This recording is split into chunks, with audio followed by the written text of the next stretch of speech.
is, in my opinion, the most unique and intriguing of all cats, and hope to make that argument to you over the next 10 minutes or so. So first things first, clouded leopards are not leopards, but they are true big cats. They are the smallest of the big cats. The other big cats include what are known as pantherines. They're in the genus Panthera. Tigers, lions, jaguars, leopards, and snow leopards, which, by the way, are also not a leopard. And you can see size comparisons here among some of the cats here with clouded leopards all the way to the right. They are not very big. They stand maybe only about 16 inches or so at the shoulder. A big male might be only about 15 pounds, shorter than a German Shepherd, shorter here even than a serval, which is a very tall, small cat. And they exhibit what's called sexual dimorphism, just like a lot of other cats, meaning males are generally a bit more heavily built and weigh more than females. And in the case of clouded leopards, like in other felids, probably females are about 50 to 60% of the weight of males in both species. Neofelis actually means, as you might have guessed, new cat. But their story is a bit interesting. As I mentioned earlier, clouded leopards are the only non-Panthera pantherine cat, if that's not confusing enough, right? But this diagram more or less illustrates what I'm talking about. What we had is probably one of the oldest lineages of living cats. And you can see the ancestors of tigers, lions, snow leopards broke off from the ancestors of modern Neofelis, Indo-Chinese and Sunda clouded leopards, maybe about 11 million years ago. The clouded leopard has some really interesting adaptations for its environment. It's got the longest tail proportionally of any cat, helps keep it very balanced when it's moving very quickly, often high up off the ground, very low center of gravity as well, as you indicated by these diagrams here, and broad splaying paws, as Karen mentioned in her opening. I've been up close to them, and I'm fascinated by how big their paws are in proportion to their size. Bigger than mountain lions, I would contend, maybe as big as an average sized jaguars. And this is, again, for a cat that might be at most a quarter the size. So keep that in mind.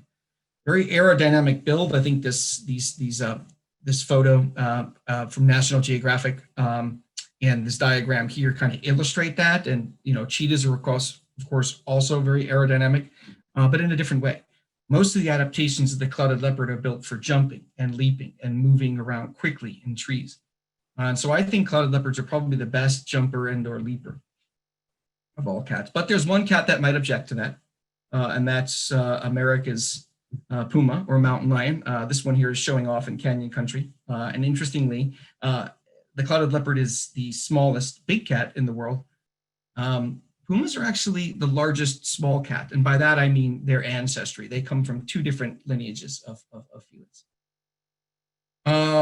But in case you thought it was maybe a tie up until now, here's a few things about clouded leopards that I think are going to put it over the top. They can climb down trees head first, like a squirrel. Margays can do that, or small cat from Latin America.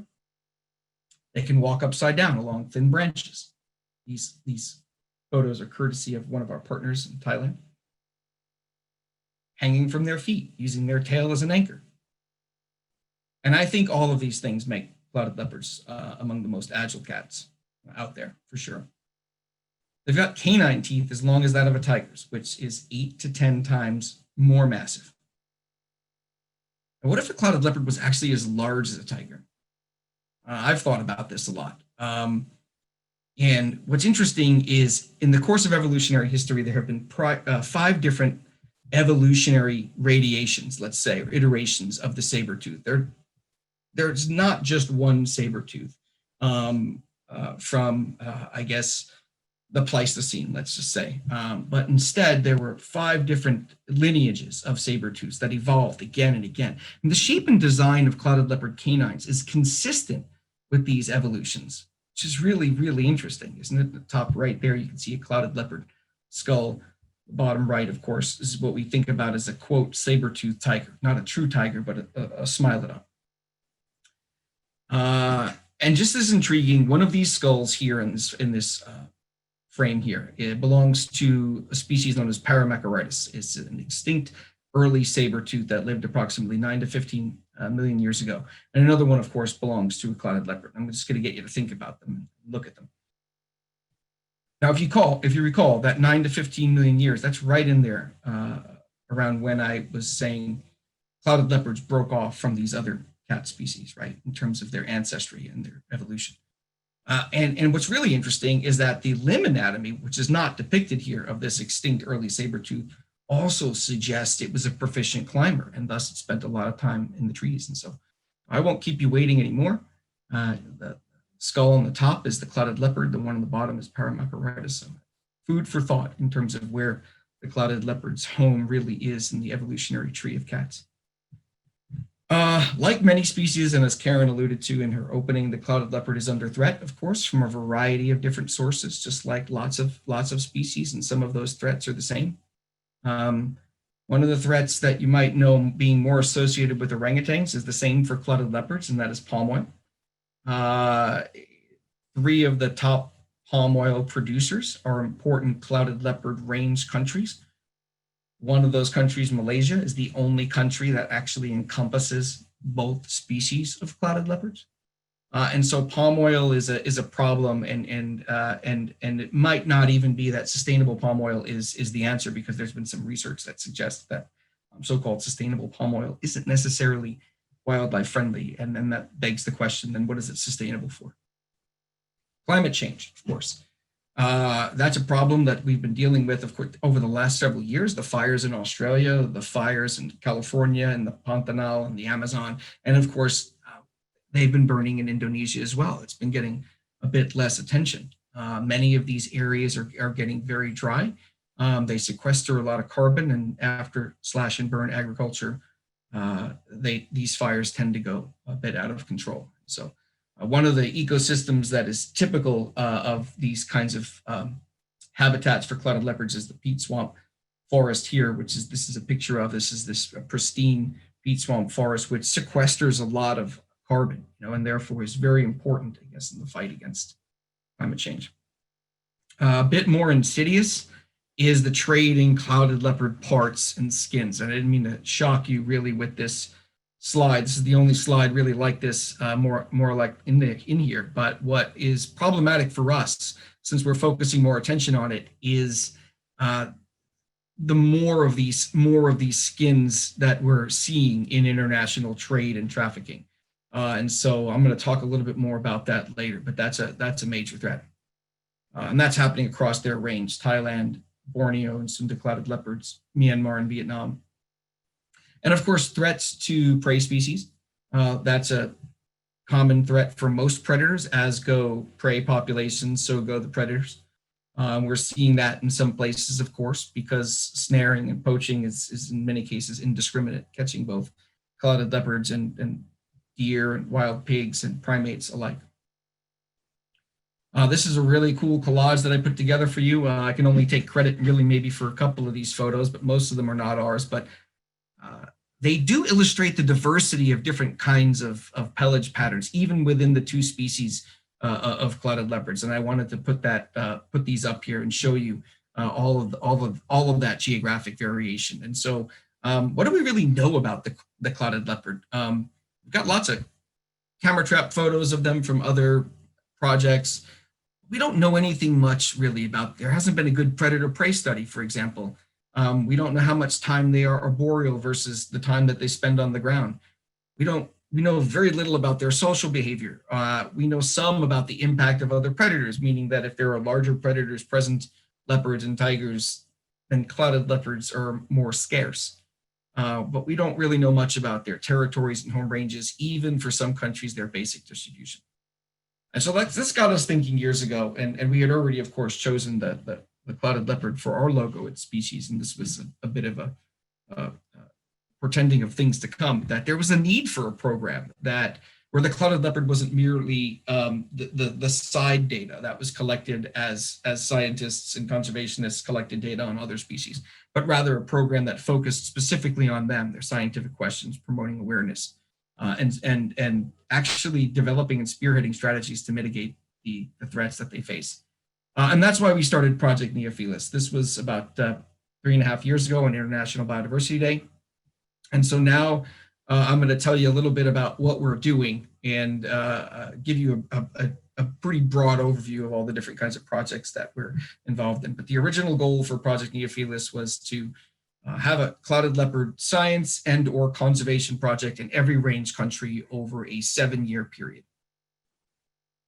And then, of course, what we didn't want to do was forget the many small cats that share the range with the clouded leopard, which do not get a lot of attention at all. That includes marble cats, Asiatic golden cat on the right, that one of my students got a picture of, Borneo bay cats and flat-headed cats, even more endangered as of right now in terms of what we know about their status than the clouded leopards, and overlap the range of clouded leopards. And the leopard cat, which is a very common cat and is not threatened at all, but there are several unique subspecies, genetically distinct subspecies that are isolated from other such populations, and they are fairly threatened and endangered. And so we'll talk about a little bit more about that later. So one of the projects that we have started, interestingly enough, is a place where the clouded leopard no longer exists. So why are we focused there, right? The island of Taiwan. Most biologists understand that that have actually looked into this, understand that there haven't been verifiable records of clouded leopards in the island of Taiwan for a very long time. It may have, there's this common belief that somewhere maybe in the 1980s it disappeared, but you can go back much further and have problems tracking down a verifiable record. And then a colleague of mine did some work. I'm going to circle this area here on the screen in the Dawu Mountain area. These are all different protected areas of Taiwan here on the map on the right. And through some camera trapping determined, Hojen determined that there is still an abundance of prey in these regions and the habitat is still intact. And that got us thinking, well, if that's the ecological green light, more or less, for seeing clouded leopards back again on Taiwan, the next steps really revolve around people. So how can we really understand what people on Taiwan think about this? And most important of all, particularly in the areas that we're looking at, like the Dawu Mountain area, are the indigenous nations. In this case, the Rukai and the Paiwan people, who have a lot of autonomy in terms of governance over some of these areas and maintaining traditional styles of hunting. So in 2017, we visited, and one of those villages there is up on the top right. You can kind of see how really cool and dramatic that habitat is. You'll see these villages and take these windy roads into the mountains, and every now and then you'll come across a village, a very modernized but indigenous village. And so we did a lot of interviews with tribal chiefs and elders to better understand their relationship with clouded leopards. Again, hunting people, they were never ever historically after clouded leopards, always after deer and pig, but of course some of the methods that they had used would inevitably catch clouded leopards. And these were rare events. And when that happened, these pelts were preserved and given to the chief sort of in honor or deference. And those heirlooms were passed down for generations. And then the Rukai people, we found even more so this greater connection, and that the clouded leopard is actually part of their mythology in terms of where they came from on the island. And the story goes that they actually came to settle where they are in southern Taiwan by following a clouded leopard, many generations before. And so what did we find? We just published some work on our findings very recently. And we're very encouraged. We found that rural and urban attitudes were 67% and 76% positive, respectively, toward clouded leopards. So think about that. Rural areas, 2/3 of the people were positive. They felt positively toward clouded leopards. And interestingly, the number of household children were also associated with positive attitudes. So if you had a large family, number of children, there was a lot more in terms of these positive attitudes. So there's a huge take-home message there. I think that's obvious as well. And then some additional work where we looked specifically at reintroduction. This was really encouraging. So what we found was approximately 79% of interviewees in the rural areas, meaning the indigenous Rukai and Paiwan people, were positive or neutral about reintroduction, which is fantastic, a great place to start. And for urban residents, it was even greater. So that's given us some food for thought on how to move forward next there in terms of outreach programs, and a little bit more I'm going to talk about in a second. We're also involved, I'm happy to say, with a project focused on the Taiwan leopard cat. This is a critically endangered subspecies of leopard cat. Most of them are found really in Maoli County in northwestern Taiwan. And so we're in the year 2 of completing a census and a habitat mapping project, threat assessment in partnership with the government and Pingdong University, Technological University. But there's another connection from Taiwan, and that logical connection for us was actually in Thailand, and I'll tell you why. I got a chance to visit the Clouded Leopard Consortium, which consists of a few AZA institutions here, and Smithsonian, the National Zoo, the Nashville Zoo, the Point Defiance Zoo and Aquarium, which has actually supported my clouded leopard work in the past. And the Khao Kiao Open Zoo is the zoo in Thailand. And in addition to sort of some selfish indulgence, admittedly, for sure, my main reason there was to learn about the facility, the breeding facility, because if we were going to do at some point, if Taiwan was going to see clouded leopards again on the ground, then we needed to know more about this program. And so we were interested in looking at the facilities, the enclosures. It was really critical because, we're at this point now where we're thinking about next steps in partnering with indigenous leadership in Taiwan. And so we really had a lot to learn from folks at the consortium. And this is their team behind me. In the back in the doorway is Bill Wood. He was extremely gracious about hosting me there for a while, and spent lots of hours talking with him. And I'm excited and happy that he's going to be sort of part of our ideas moving forward. But of course, Thailand also has rainforest and jungle, right? And it's part of the natural range of clouded leopards. So historically in the country, clouded leopards occur at relatively low densities or low occurrences in these wilder areas where tigers are still present, right? It makes sense a little bit. That's what I was talking about before when I was talking about these larger predators and how they might influence clouded leopards. And so on the right here is a picture of what's known as the Western Forest Complex, and on the left is sort of like the broader scale map of where this intact forest landscape actually is. So what about tiger-free landscapes? What do we know about clouded leopards in these tiger-free landscapes? A lot of conservation efforts have forsaken those landscapes because they are so focused on tigers. And so based on current information, we decided to take a harder look at Klong Sang Wildlife Sanctuary in Khao Sok National Park. And as you can see by the map on the right, that Klong Sang is at the center of this complex of about 6 or so other national parks, wildlife sanctuaries, and then in the region are like 2 or 3 additional parks. And so this was a really interesting area. We know that there are no tigers here anymore. Interestingly, there was when I did my first survey in Thailand, camera trap survey in Thailand shortly after college in the 90s. But they're gone now. What about clouded leopards? And why here compared to other places, other tiger-free landscapes, let's say, in Thailand or anywhere else? Initial data that was collected by a colleague of mine, Dr. Dusit Gosaprit at King Mongkut University of Technology. He did a camera trap survey. It was a kind of a pilot survey. His initial interest there was looking at black bears and sun bears, which are still present. So we got lots of photos of them, but he also got pictures of dholes and muntjac. Gower, I think, are still there. Again, no tigers, but still a lot of the big animals that you would normally associate with pristine areas in Thailand. Unfortunately, it might be a leopard-free landscape as well.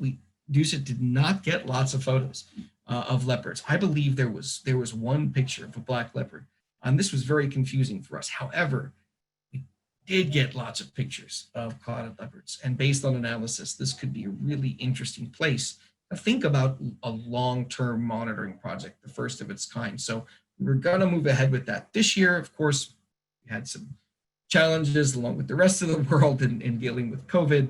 And I'm hoping that we'll get that back on track next year. Incidentally, for those who are also secretly obsessed with bears, as I am, this is a really good place to think about investing in a sun bear project as well. So that's something that we're certainly thinking of. This is a little bit about what the landscape looks like. The whole of Klong Sang really became flooded after the construction of a dam. So it's hard to get anywhere on foot. Everywhere we were taking a boat and went hours into the jungle and far from anything. And it's a pretty fantastic place to see these limestone landscapes. And you can kind of see how topographically challenging it is, and think about getting in there and putting out cameras and camera traps for sampling. It's pretty challenging. And so this is us getting caught in a downpour. We just kind of pulled the boat to shore and we just took it. The rain poured down on us, and we said, hey, this is the rainforest, right? And that's me on the right, and Dusit is in the middle, and one of Dusit's students, Wyatt. So this was last year.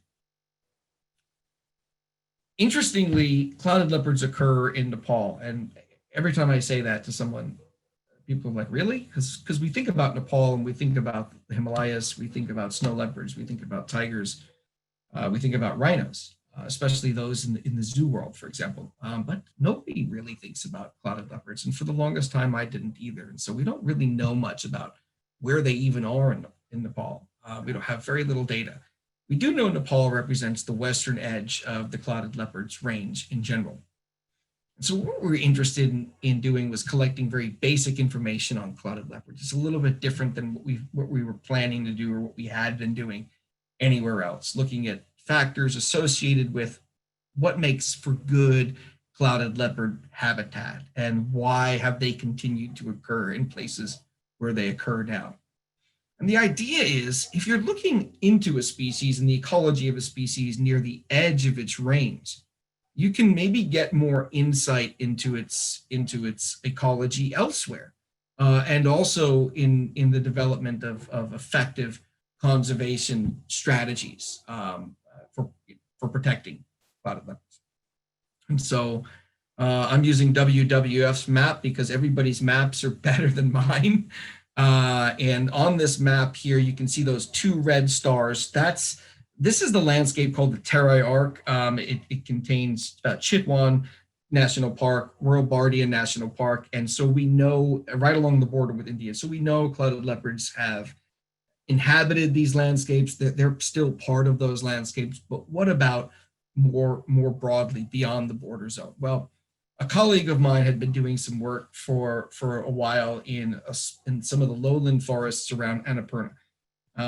It's those higher elevation habitats which contain snow leopards. But interestingly, in the lower elevation, there are these pockets of subtropical deciduous forest, which seem to have an isolated population. And I say that tentatively because we just don't know of clouded leopards. We're not finding them, or he wasn't finding them in other places that were nearby. We know they recently turned up further east in Lanting National Park, and they're in a few other areas as well. But what about further west? And I look at that green and I look at the different forest types there connecting with one another. And it was very interesting because we ran into a Nepalese ranger, and he told us a very interesting story. He told us that clouded leopards occur in Kaptet National Park, which is very, very far west near the border regions in Nepal. This is not known anywhere, and this would be 200 to 250 kilometers outside their known range. And what we did was we had a real structured interview with him, and he's a veteran ranger with lots of experience who was able to correctly identify more or less all of the wildlife that we showed him. So we're really excited. And this was also supposed to be a pilot project that we were going to start this year, and that's been postponed until next year. And so this is a photo from my colleague Yadav. This is in Annapurna that I was just telling you about. I think it's really interesting because this is the only photo I know of a clouded leopard walking in the snow. And that's pretty cool. There's probably a few more out there, but it just sort of begs the question, what else is waiting for us in Nepal in terms of clouded leopards and clouded leopard conservation? For me, my work in clouded leopards began, well, it began many years ago in Thailand as a technician, my fascination with clouded leopards. But my work on the Sunda clouded leopard began in Sabah in Malaysia, probably about 12 to 14 years ago.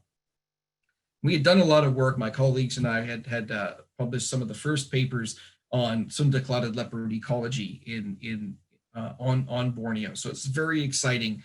And looking at the relationships and the role of clouded leopards in ecosystems. And this is one of the forests I had the pleasure of working in. This is, I think, a picture of the Malayaw Basin.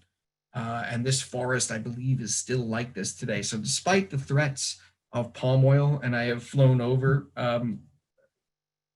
these huge stretches of palm oil, there are still forests like this on Borneo. And so I wanted to point out some other prior work that had been done here too. Andy Hearn is a colleague of mine, and he's done a lot of fantastic work on Sunda clouded leopards in Borneo. And I'm using his photo here because we've got dozens of photos of Sunda clouded leopards, but none of them are a photo where the clouded leopard just stopped and posed in front of the camera and then moved on. And so this is one of my favorite photos, and I tell him I hate him for it, but I'm giving him all the credit in the world for that wonderful photo. And he did work in the Crocker Range National Park, did a lot of surveys down there, and that's the area that's highlighted. And so it got us thinking, okay, how can Project Neophilis circle back to Sabah and start investing the right way in terms of what needs to be done? And some of those questions need to start with what do the universities want, what do the scientists want, and what does the government, what do the government agencies want, and what is their capacity to handle those things? So we just signed some new agreements with the University of Malaysia, Sabah, and a great team in the Department of Forestry over there, and had some great meetings with Sabah Parks, and forestry. To the top right, this is my colleague. This is me and my colleague, Jeff D. Samput, who hosted me over there, and we just signed this new agreement. And so we're very excited about where that's taking us. And so Sabah Parks has asked us to do a survey in Kinabalu National Park. This is a park that's near one of the largest urban centers in Malaysia, and it has been overlooked. The government has no data on clouded leopards here. But I think more interesting for us, and take a look at this map here. You've got to the north, Kinabalu National Park. You got to the south, the Crocker Range, where my colleague Andy did his work. And then you've got this area in the middle. And this area in the middle is nothing official. Everybody calls it the Eco-Link. And it is largely, there are rural communities there that practice things like agroforestry.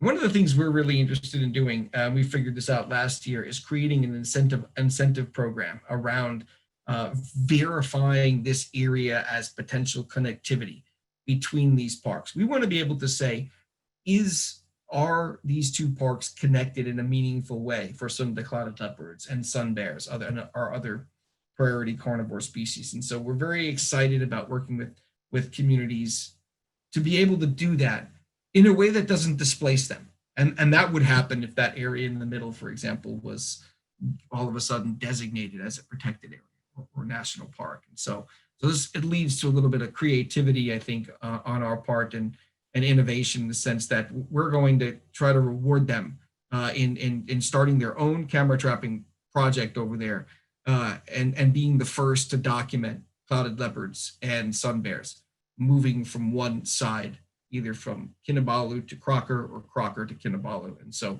I'm excited about that, because this is a model we want to use more widely.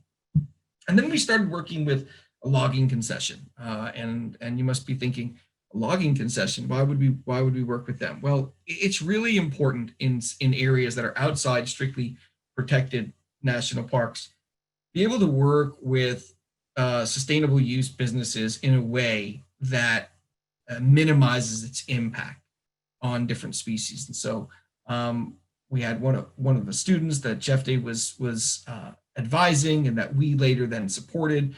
She's about to publish the work very soon. We're very excited. We did a pilot project in this logging consortium, this mixed use reserve, and so we're about to publish that soon. But one of the things we learned in this area is that there's a really strange ability to see clouded leopards here, to see some of the clouded leopard. And so it got us thinking, right? What if there was the potential for ecotourism around some of the clouded leopards? It's a lot easier to do that for lions in Africa. Jaguars, it's tricky, but there's places in the Pantanal where you can go see them. Nobody can go somewhere to see some of the clouded leopards.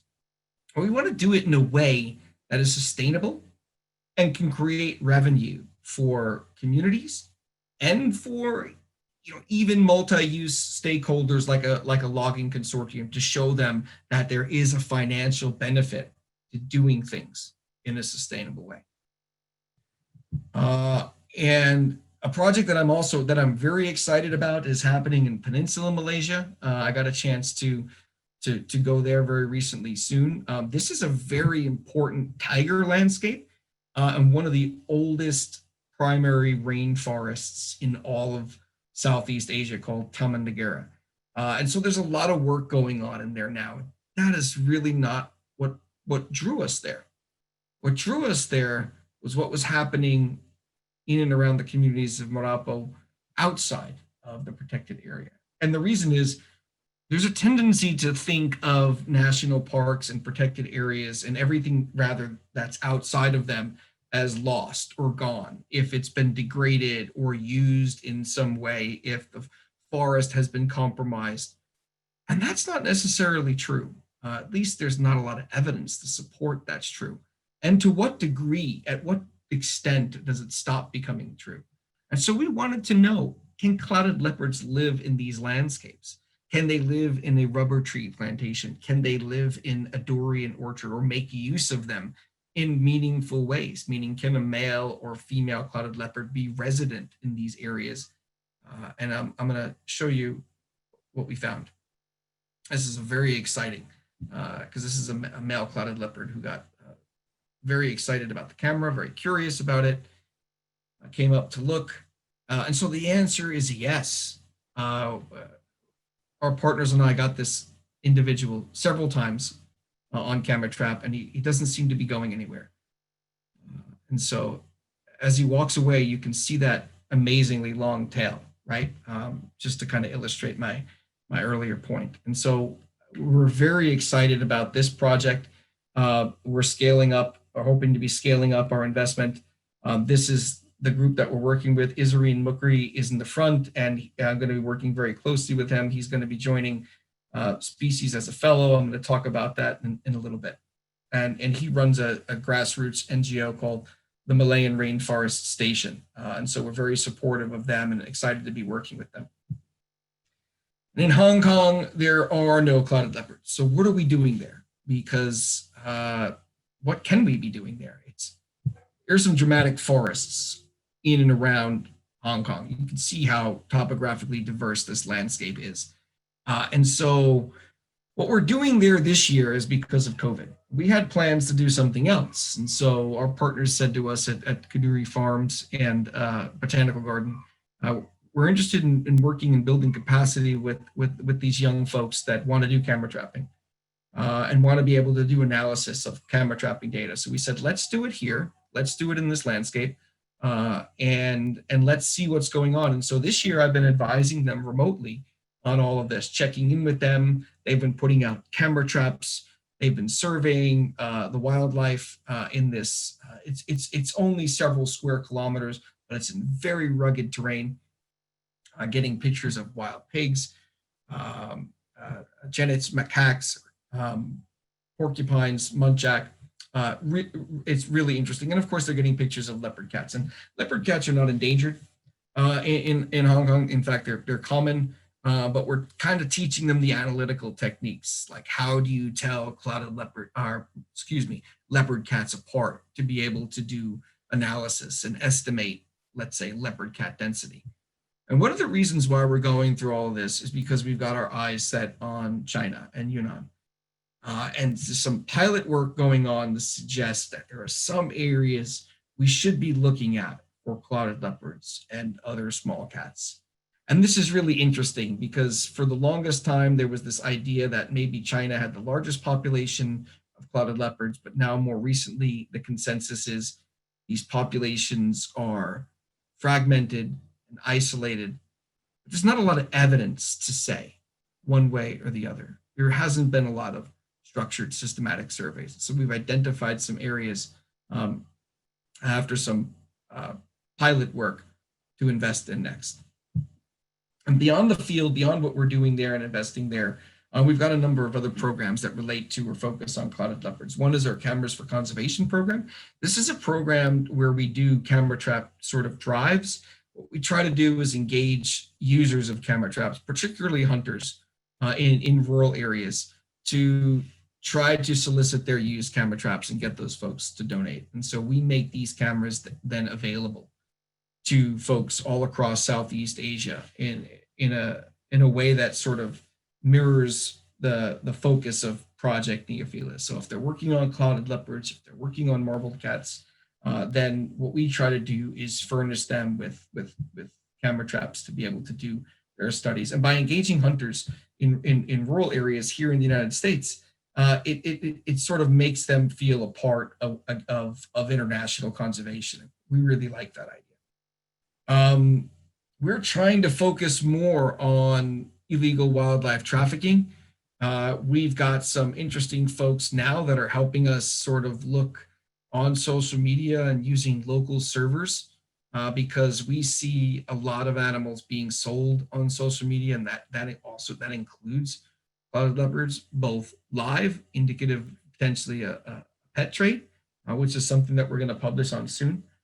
But also skins and parts that you saw earlier. And so we've got some interesting partnerships emerging with former intelligence officials that are going to help us apply counterterrorism threat analysis and investigative techniques to illegal wildlife trafficking. So we've got that coming. And then I'm excited to say, we just contributed to the most recent draft of the red list for clouded leopards, and that I expect will be out very soon. And then finally, I want to talk to you a little bit about our fellowship program. Species created a fellowship program whereby we're trying to build capacity among pretty incredible local scientists working in situ by helping to build their programs by supporting graduate students. And so what we've done through our fellowship program so far is we've supported graduate students working at their local universities in Thailand, Indonesia, Malaysia. And right now they're all working on projects that either further the mission or the broader goals of Project Neophilis, and then a few of our other carnivore programs in the region. So we're very excited because we have about 4 now and probably about 2 more that are going to join us next year. And so how can everybody here help us? How can the public, how can zoos help us? Well, last year, the Columbus Zoo helped us with a Climbing for Clouds event. It was super exciting.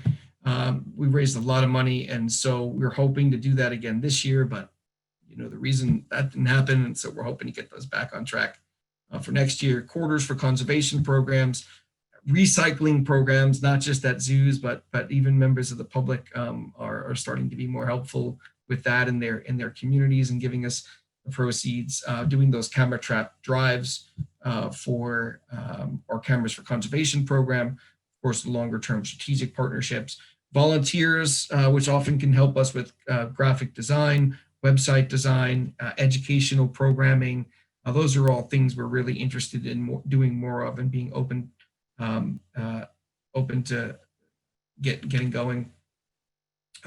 Helping with trafficking research, we often have interns that work with us for about 3 or 4 months to help with our illegal wildlife trafficking on the internet. And then social tourism and ecotourism. And social tourism is kind of a new thing for us, where we want to be able to work with communities and get folks to come and help them really achieve their objectives. And those objectives might not have anything to do with clouded leopards, but by working with us, we can try to provide these additional services for them.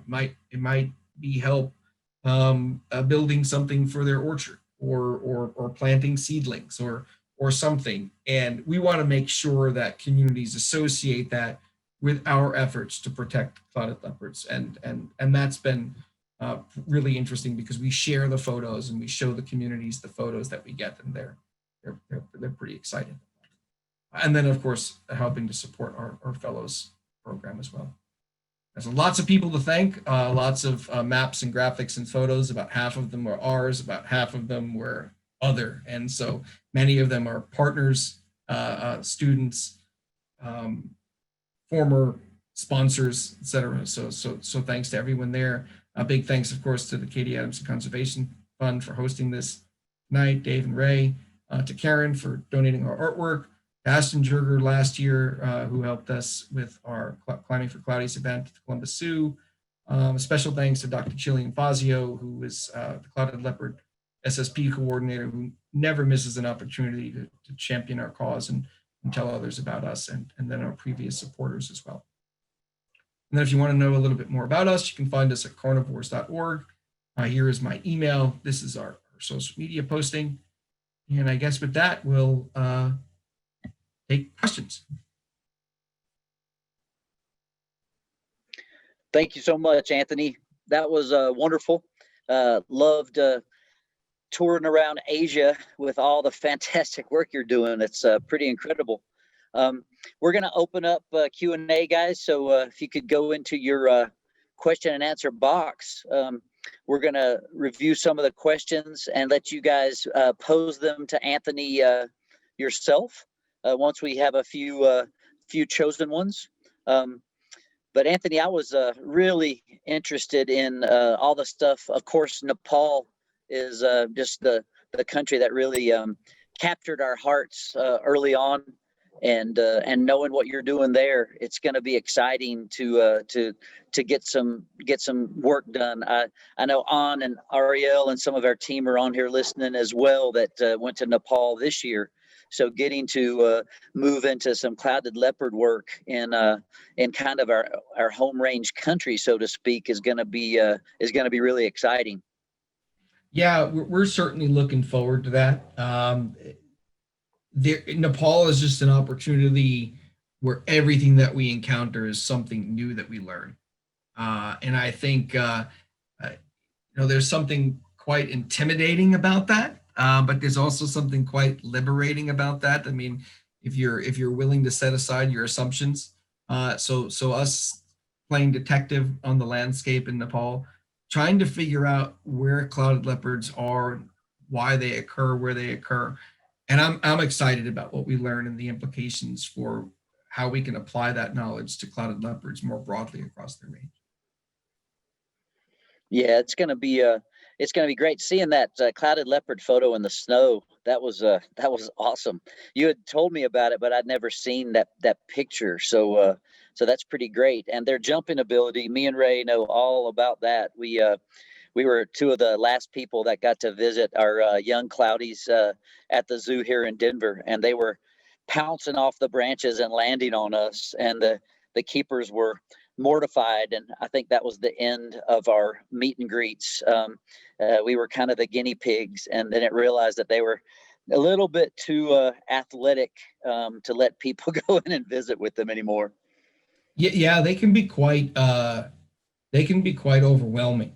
I mean, they're so fast. I got the opportunity to connect with a few of them that had been hand reared, and just see them sort of flaunt their athletic ability at me. Interestingly, both of this pair, this unrelated pair, seemed to be fixated on my feet. And every time I wasn't looking, they were. So I got. When you've got cats, and we've got 4 in this household here, the same kind of behaviors you can start to look for, like when a cat's pretending he ain't looking at you, but really he's secretly plotting. You get to be familiar with that behavior real quick. So, but it's quite amazing to see what they're physically capable of.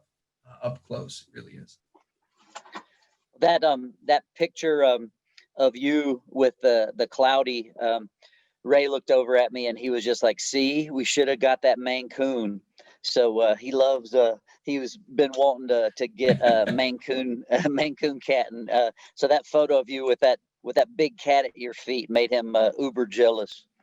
It was a great opportunity. We're looking forward to partnering with the consortium. They've got a ton of knowledge there, and that knowledge is going to be critical to putting clouded leopards back in places where they're gone.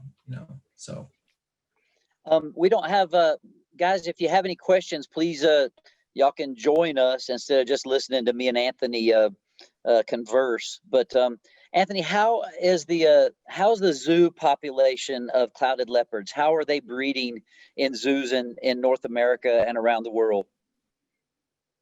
yeah, they're you know they there were a lot of early problems with breeding clouded leopards, and I know much more recently they've had a lot more success. Uh, just the consortium alone had about 50 animals. And so not all of them were still of reproductive age. Some were too young, some were post reproductive. There's still a lot of challenges with getting them to SSP institutions in AZA facilities here in North America, including getting the valid CITES permits, for example, in order. Even though everything is perfectly legit and everybody has their paperwork filed early, there's just a lot of bureaucracy with it. But I was glad to learn that those Cloudies that I interacted with now, I think, are already down in Nashville, if I'm not mistaken. Okay. I've got some questions here. I could maybe start reading off some, Dave, if that works for you. Yeah, that sounds great. Where are you seeing your questions? Well, there's a question and answer function here that just popped up on mine. So Brendan Burns asked if a reintroduction project in Taiwan was started, how would their current CITES status help or hurt those efforts? Yeah, that's a timely question because that really relates to what I was just saying, right? I mean, CITES is obviously a good thing for many reasons. But I think we should, those legitimate conservation efforts, a certain expediency needs to be made, I think, with efforts like this. And so, it's going to take some time, I think, to get all the permission in order, but clouded leopards won't be in Taiwan tomorrow. This is a huge process, I think. And if we can see them on the ground in 5 years, I'll be excited. We need to construct facilities. Those facilities need to be far away from people so those animals don't get habituated or designed in such a way that a new generation of clouded leopards isn't habituated to people. And that's going to be tricky and a bit expensive. So I see. I'm sorry, Anthony. I see exactly where they are. They had popped up, but I didn't realize the questions came in. I needed to scroll down.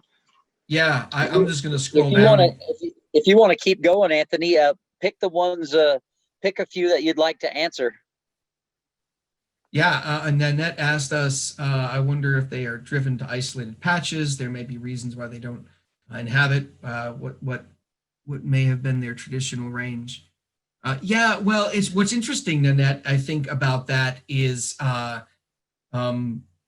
this dynamic between clouded leopards and these other predators, right?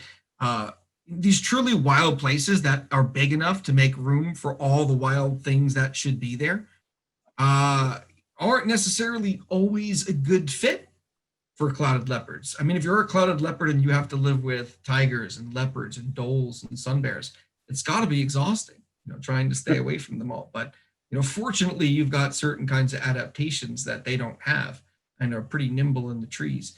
But it's very possible that in these other landscapes, there's some refuge for clouded leopards.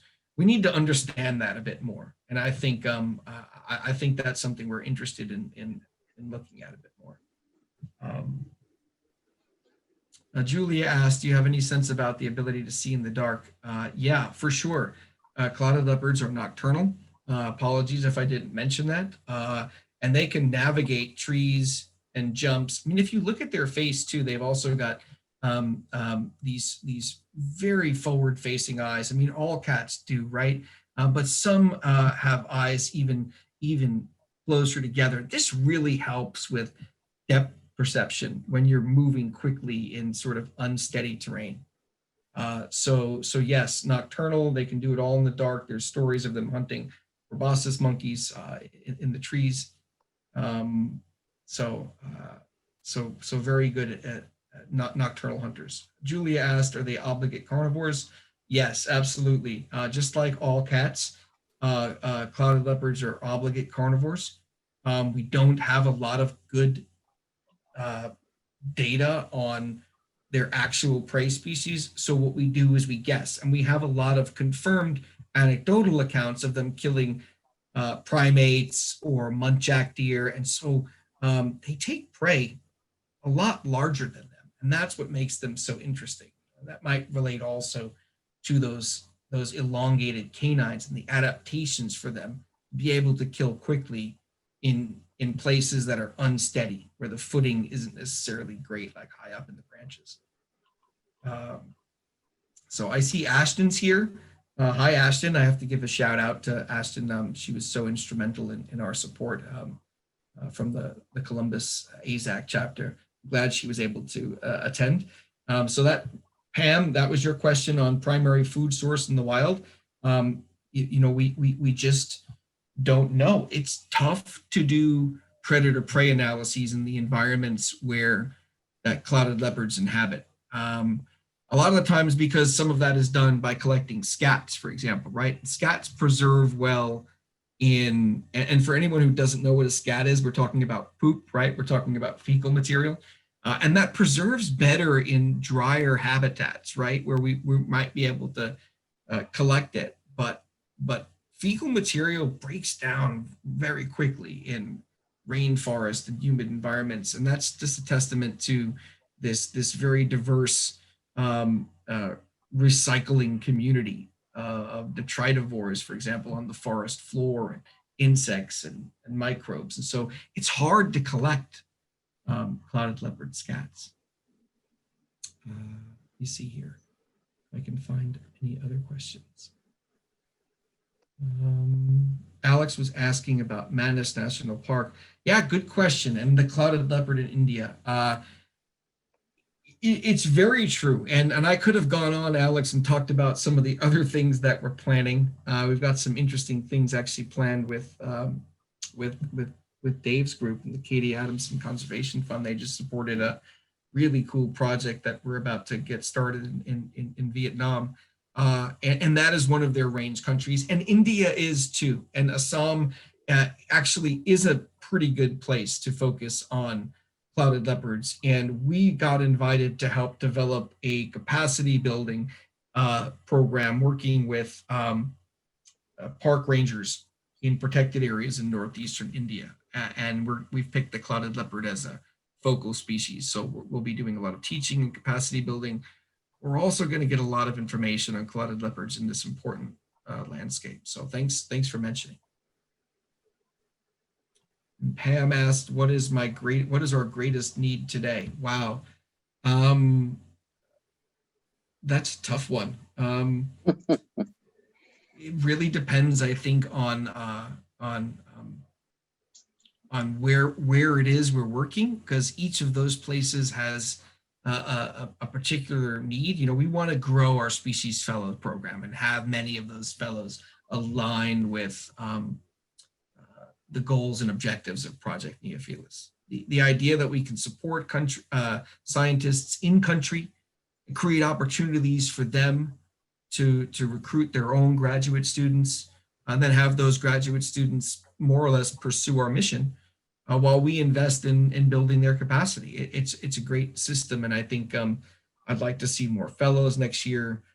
We could always use more investment so that we can purchase camera traps and then hire those fellows when they're done, because we I'd love to be able to create like a student to staff pipeline, so that students are very familiar with our philosophy and our approach. And then when they're done, as in many countries, wildlife professionals often struggle to find jobs. And it's such an uphill battle often to do conservation, despite the reason for optimism and the wonderful successes out there.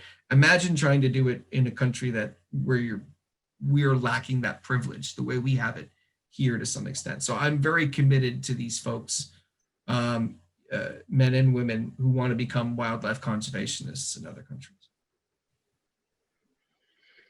Well, Anthony, we were going to try to keep this at an hour. Know it's the holidays and you're going on vacation soon. Really glad that we could squeeze this in with you before you take off, and super excited about what we can do together with you in Nepal and Vietnam, in Malaysia and Borneo.